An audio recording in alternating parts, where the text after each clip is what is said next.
안녕하세요. 김태훈의 현명한 투자자 방송 시작하겠습니다. 본 영상에서 다루는 내용은 투자 권유가 아니며 각 개인의 투자 판단에 대한 책임을 지지 않습니다. 별도의 SNS 채널 가입을 유도하거나 투자 권유 및 유료 리딩 서비스를 홍보하는 불법 사칭 계정에 유의하시기 바랍니다. 자, 오늘은 현대공업이라는 현대차의 가장 오래된 이 자동차 협력업체, 부품업체죠. 부품업체에 대해서 좀 말씀을 드리겠습니다.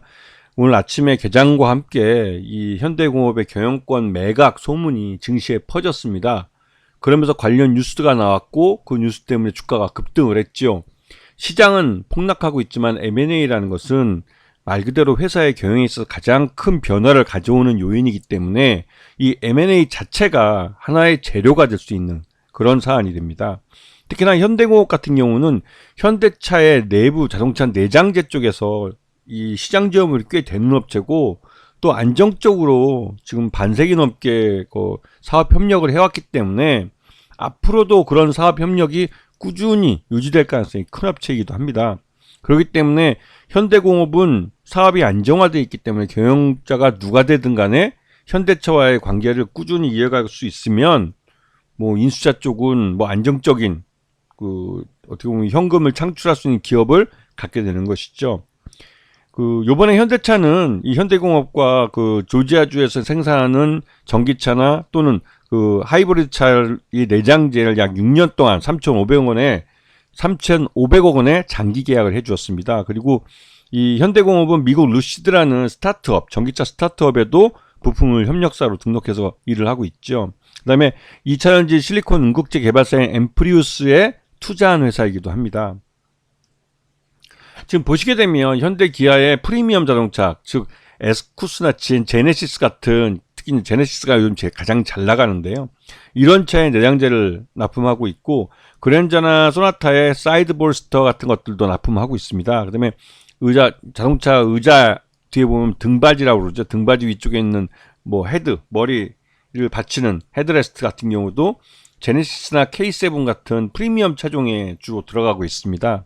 그리고 현대차가 해외에 진출할 때 이 현대공업도 같이 동반해 진출하는데 요번에 조지아주 신공장 주변에 공장과 물류창고를 인수해서 요번에도 역시 조지아 공장에도 납품을 하는 걸로 알려져 있습니다. 지금 올해 상반기 기준으로 봤을 때 암레스트가 벌써 438억 정도 매출을 올려주고 있고 시트패드가 전체에서 가장 큰 비중인 590억, 35.6% 정도를 차지하고 있습니다. 대부분의 이 제품들이 자동차 내장재 쪽에 들어가 있는 부품들이죠. 그래서 요 상반기 실적을 보게 되면 전년 동기대보다 매출 외형은 커졌지만 영업이익은 소폭 줄어든 모습입니다. 이렇게 된 것은 미국 조지아주 공장에 대규모 자금이 들어가면서 그에 대한 비용이 반영된 결과이기도 합니다. 자, 오늘 이제 경영권을 매각하면 이 오너일가가 얼마큼의 주식을 갖고 있는지 가장 중요한데요. 이 오너일가 전체 지분의 50%, 반 정도를 갖고 있는 전형적인 자동차 부품 회사의 지분 구조를 보여주고 있죠. 오래된 업체일수록 최대주 지분이 높은 게 특징입니다. 그리고 현대차와 성장을 해왔기 때문에 계속 증자할 필요 없이 지금 현재 내에서 벌어들인 돈을 갖고 재투자를 할 수 있는 그런 회사라 최대주 지분이 희석되지 않고 그대로 유지될 수가 있었던 것이죠.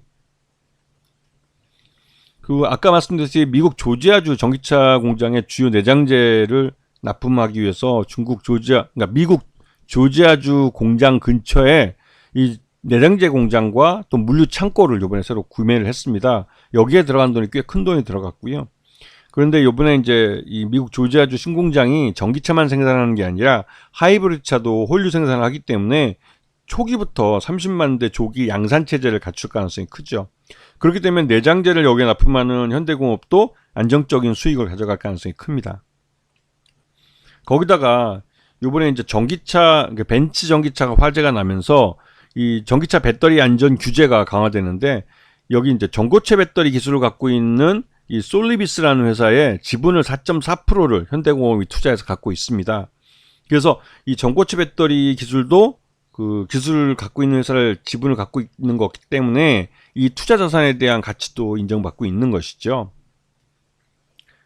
그리고 이제 요번에 이제 경영권 매각에 대한 소문이 나왔고 또 이 거래소에서 이 풍문조회가 들어갔습니다. 이런 이제 최대 지분이 매각이나 경영권 매각 같은 소문, 굉장히 주가에 미치는 영향이 큰 사안이기 때문에 이건 즉각적으로 이제 풍문조회가 들어가고 그에 대해서 장 종료 시까지 이 답변을 해야 되는 것이죠.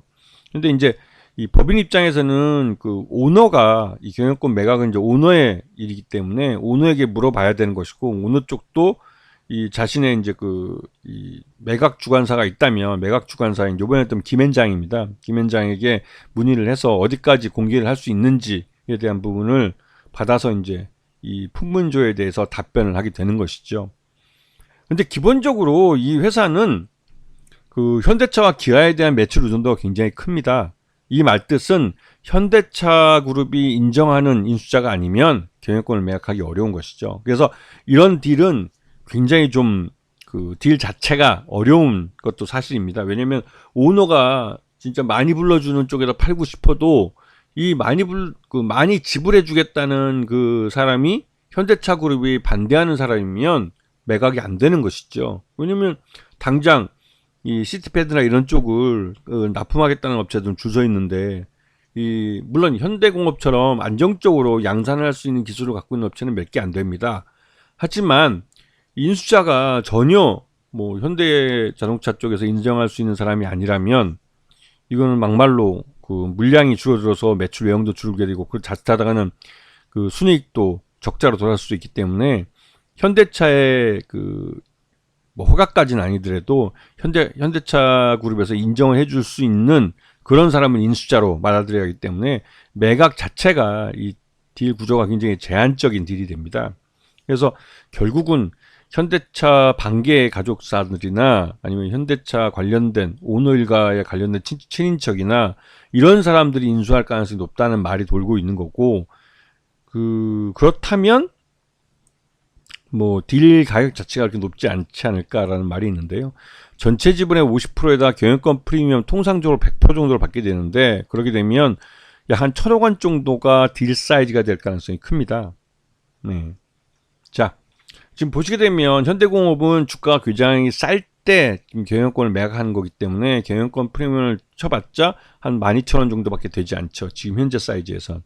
그래서 지금 지난 2분기 실적 기준으로 봤을 때도 현대공업의 적정 주가는 한 12,000원 정도로 평가되고, 경영권 프리미엄도 12,000원 정도까지 될 최대 맥시멈 해도 12,000원 정도 될 가능성이 크기 때문에 이 회사는 M&A 이슈를 타고 또 실적이라는 것을 바람을 타고 반등을 해도 12,000원 정도가 제한이 될 가능성이 큽니다. 하지만 인수자가 누가 되느냐에 따라서 얘기가 달라질 수가 있는 것이죠. 왜냐면 이 현대공업 정도의 사이즈가 되고 업력이 되는 업체에서 지금까지 매출 규모가 지금 1조 원이 안 되는 사이즈에서 계속 머물러 있기 때문에 인수자가 누가 되느냐에 따라서 이제 본격적으로 동치 키우기에 들어갈 가능성이 크고, 그럼 현대차에서도 일감을 더 추가적으로 더 받을 수 있다면 현대공업은 지금보다 더 성장할 가능성이 있는 것이죠.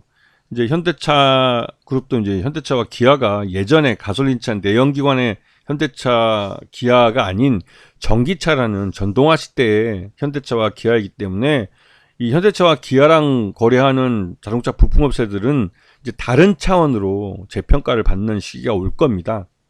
그 정도로 이제 현대차의 위상이 글로벌리 많이 높아졌죠. 이런 부분을 이제 기억하셔야 됩니다. 아시겠죠? 자, 오늘 방송 여기서 마치겠습니다. 감사합니다.